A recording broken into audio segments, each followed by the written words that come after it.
se generó lo que se conoce como dólar soja. El gobierno por ahí rechaza un poco el término. Tuvo varias idas y vueltas. De hecho, en las últimas horas el Banco Central sacó una circular en donde le prohibía a aquellos que habían vendido dólar soja hacer uso del oficial. Massa salió a desmentirlo. Sí, más que a desmentirlo, a pedirle al central que retrotraiga la medida. Igualmente dice que quedaron muchos productores que no van a poder comercializar con dólar oficial. Bueno, eso, en medio de todo ese contexto, en las últimas horas se liquidaron casi 400 millones de dólares vía este dólar especial, y creo que ya superaron incluso los 5.000 millones que el campo le había prometido al gobierno. Vamos a hablar con Matías Martiarera, titular de Federación Agraria. Matías, Sebastián Carbone te saluda y Mónica Farabelo, ¿cómo andás? Hola, Sebastián y Mónica, muy buenos días para ustedes y toda la audiencia. Bueno, ¿qué balance haces? Yo me acuerdo que hablamos con vos antes de que se instrumente la medida, en realidad creo que cuando todavía la idea era de Batakis, en esos 15 días fugaces de la ex ministra. ¿Qué balance haces de este dólar soja y de cómo ha respondido el campo? Bueno, a ver, en principio, digamos, esto no es una medida que la quería implementar Batakis. Lo que quería implementar Batakis era una cuestión un poco más rebuscada, que no era lo mismo, digamos. Había que comprar el dólar MEP, eran varias cuestiones que había que hacer que los productores no estábamos acostumbrados a hacerlo. Y sin duda, hoy te escuchaba decir que eran los 5.000 millones que el campo le prometió al gobierno, y bueno, en realidad le prometieron las exportadoras, que han sido las que hicieron el negocio. Eso sin duda ha sido la promesa que han tenido, y bueno, lo decíamos al principio cuando esta medida, nosotros decíamos que el pequeño y medio productor no le iban a cambiar las ecuaciones porque la soja estaba vendida y que las exportadoras eran las que habían hecho el negocio. Bueno, la clara está que eso es verídico. Ajá. ¿Vos decís al pequeño productor o al mediano no le llegó? No, porque ya se vendió. El 80% de nuestros productores vendieron la soja y sí, la vimos pasar. Sin duda habrá habido algunos, no lo dudo, pero digamos en los lugares que más complicado está y que se hubiese implementado una venta a futuro, bueno, en fin, toda la cuestión técnica que tienen las ventas que hacemos nosotros, si hubiesen podido implementar, se acercaron propuestas y bueno, no se pudieron implementar. Nosotros a partir de la semana que viene vamos a estar en foja cero y tenemos que empezar a rever un montón de cuestiones, a empezar a hablar de, bueno, restricciones cementadas, hablar de varias cuestiones que hagan que los que la vimos pasar podamos llegar a tener algún beneficio. No sé si me alcanzo a explicar, pero la realidad es que bueno, eso va por ahí. Al Estado sin duda le ha servido, él necesita dólares sin duda para poder mantener toda la cuestión que se lleva adelante, y bueno, se hizo de esta forma con aquellos que tenían la soja que no eran los más chicos. ¿Logró calmar, por ejemplo, el mercado de cambios?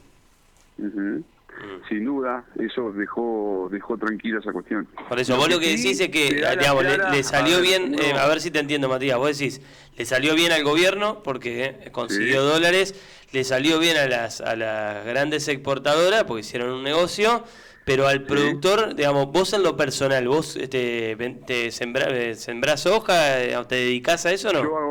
Yo hago ganadería, y en los campos que por ahí tengo llegada, que no es soja mía, pero han podido hacer alguna venta, pero no ha sido significativo, digamos, le vendieron el 10% de lo que habían cosechado. Digamos, nada, porque era lo que quedaba para comprar insumos para lo que es el maíz y la soja que se viene. ¿Y sentí que puede ser un problema digamos, la medida que tomó el gobierno? Porque quienes cuestionan desde el propio gobierno la medida lo que dicen es cediste ante lo que ellos creen es una extorsión, o lo que sostienen es una extorsión, y que ahora el campo le va a pedir el dólar maíz, el dólar trigo. Bueno, viste que está, no sé, el sector del vino que le pidió el dólar Malbec, los exportadores de otros rubros también pidió cada uno un dólar especial. ¿Sentís que se puede venir una etapa de ese tipo en donde el campo por ahí encabece el reclamo en ese aspecto?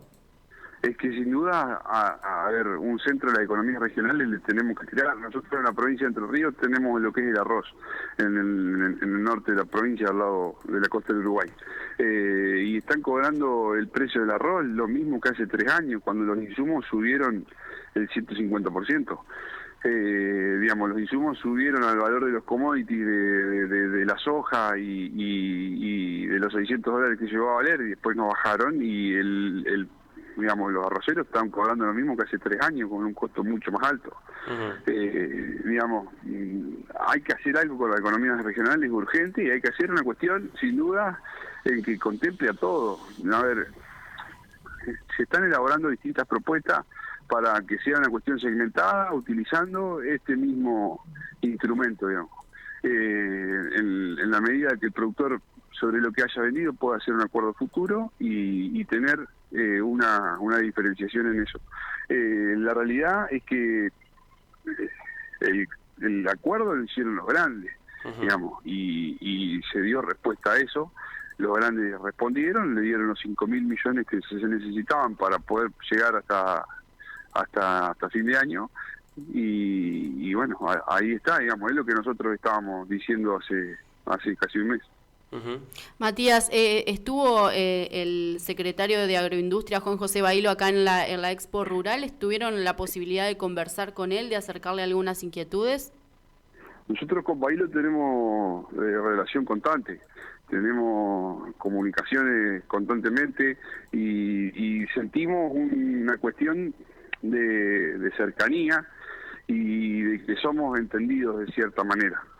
El tema que después te pasan resoluciones como la del Banco Central, que uno no termina entendiendo al final cómo son las cosas adentro del mismo gobierno, porque tenés funcionarios que comparten tus ideas, que si se quiere están tratando de buscarle la vuelta, más allá de un montón de trabas y cuestiones que... Bueno, se cortó la comunicación, ¿no? Así que vamos a ver si la podemos retomar. Tal vez se haya quedado sin batería, Matías, por cómo se cortó el teléfono. Estaba hablando, a partir de la pregunta de Mónica, de la llegada de Bailo. Ayer hablaba con alguien de la rural, sí, o del sector, no de la rural, que me decía que, bueno, que Bailo estuvo, que habló más de 20 minutos, sí, que lo hizo bajo un enorme respeto del sector, no hubo ninguna cuestión de tensión por ser él un funcionario del gobierno, que valoran mucho que él haya venido, pero un poco me decían esto que planteaba Matías recién. Valoramos la postura de Bailo, incluso las gestiones que puede hacer Massa. Ahora, después te pasa lo que pasó esta semana con el Banco Central, entonces me decía esta persona, no sabes si es policía bueno o policía malo, o si es real, ¿no? Sí. Así que... Sí, claramente Juan José no es el único funcionario que tiene la posibilidad de tomar una decisión, ¿no? Sí, claro. ¿Está Matías de vuelta? Matías, ¿nos escuchás? Sí, lo escucho. Bueno, estaba contando el diálogo permanente que hay con Bailo, pero por ahí la incertidumbre que genera un anuncio como el del Central de esta semana.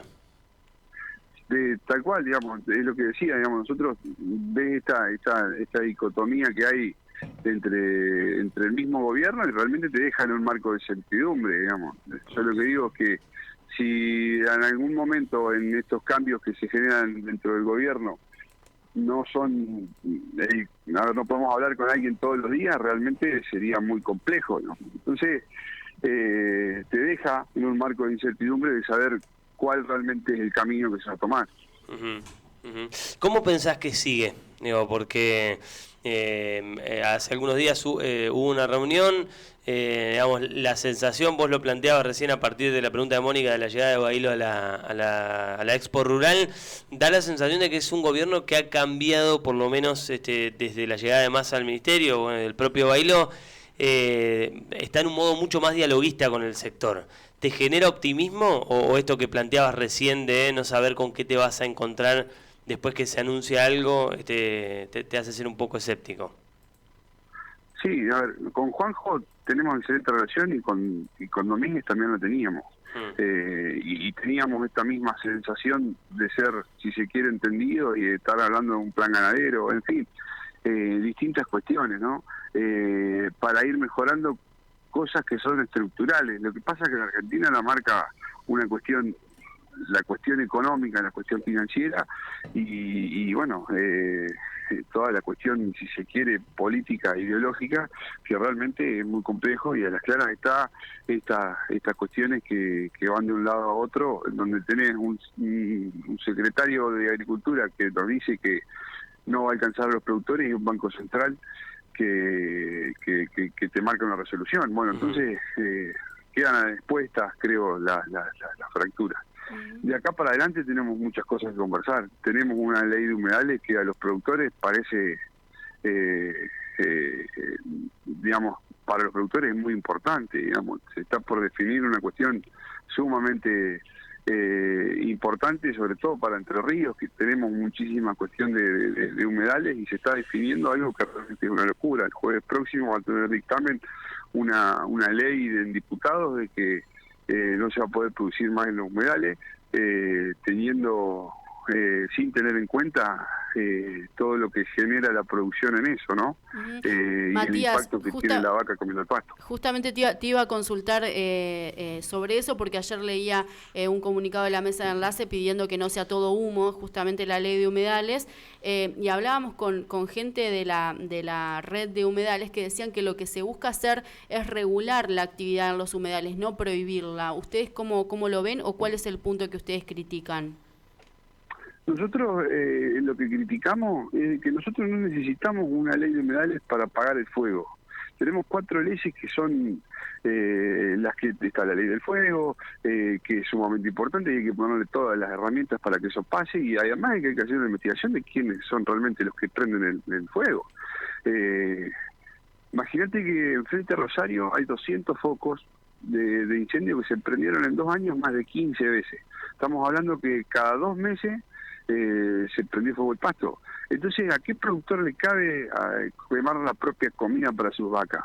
Entonces es ahí donde la producción se ve amenazada. Y en donde está las claras es que donde hay animales que comen el pasto y generan que se venga de nuevo, como cortar el pasto del jardín, que siempre está verde porque siempre lo cortamos, y disminuimos lo que sería el combustible. Pero se está apuntando sumamente mal y se vende humo, digamos. Acá realmente hay que buscar los responsables, meterlos presos. Ahora, Matías, puntualmente sí, con lo que pasa en el Delta del Paraná, nosotros hablamos con vos explicabas o argumentabas por qué no son los productores, vos decías no les sirve para nada. Nosotros hablamos en las últimas horas hablamos con alguien que está en el movimiento con la red de humedales. Y yo se lo preguntaba con total franqueza, ¿quién puede ser? ¿Quién es? Porque digo, yo te escucho a vos decís, los productores no tienen nada que ver. Hace algunos días escuchaba una entrevista que hicieron en Buenos Aires con un isleño, con alguien que vive en el lugar, y él decía, somos 80 o 90 los que vivimos acá y nosotros no fuimos. Digo, ¿quién es y para qué? Digo, ¿es tan difícil llegar a la verdad de por qué pasa lo que pasa? Porque digo, es una tragedia, ya es tremendo lo que está pasando, cada vez es peor, hay un montón de ciudades muy afectadas, digo, y parece que nadie es. Sin duda. Nosotros también queremos saber quiénes son los responsables, porque primero de que los productores que están ahí, que estamos en una parte, somos los primeros damnificados porque combatís el fuego, pero cara a cara. Lo tenés enfrente y te tiznás entero para poder apagarlo, porque se te va la producción del año. Si te queman 200 hectáreas y este año no preñás una vaca. Entonces, ves pasar, y es el primero que la combate. Y no solamente combate el fuego, sino también que combate todas las acusaciones que a él se le hacen. Entonces, hay que buscar realmente los responsables, qué sé yo. Será una cuestión ideológica. Se escuchaba a Rubén Sugasti,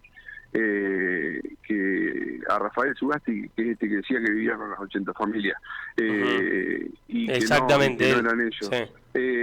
También, qué sé yo, tenemos muchas cuestiones, si se quiere, de índole político. Él hacía referencia a eso. También hay muchos negocios con las empresas de aviación. A ver, si tenés un avión de $50.000 parado que no funciona, un avión hidrante, y necesitas hacer la changa, en Argentina se han hecho muchísimas cosas. Entonces es gravísimo que esto esté pasando, y que además del Ministerio del Medio Ambiente realmente se sigue apuntando siempre al mismo lugar y no se encuentra los responsables. A ver, no es tan complicado sobrevolar la isla, no es tan complicado poner drones. Lo que pasa que, a ver, enfrente de Rosario tenés casi 280.000 hectáreas y los policías que están ahí tienen nada más que 20 litros de nafta por mes para andar en una lancha.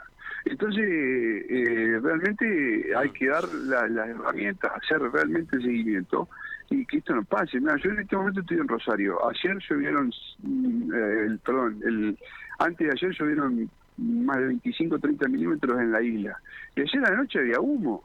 Entonces, alguien lo prendió acá al fuego, Sí, cuando claro. se había apagado por la lluvia. Claro. Matías, O sea, como siempre, gracias por el tiempo. Ya volveremos a charlar. Un por abrazo favor. grande. Hasta Un pronto. abrazo. Hasta luego. Matías Chau, chau. Martianena, titular de Federación Agraria con nosotros. 10 horas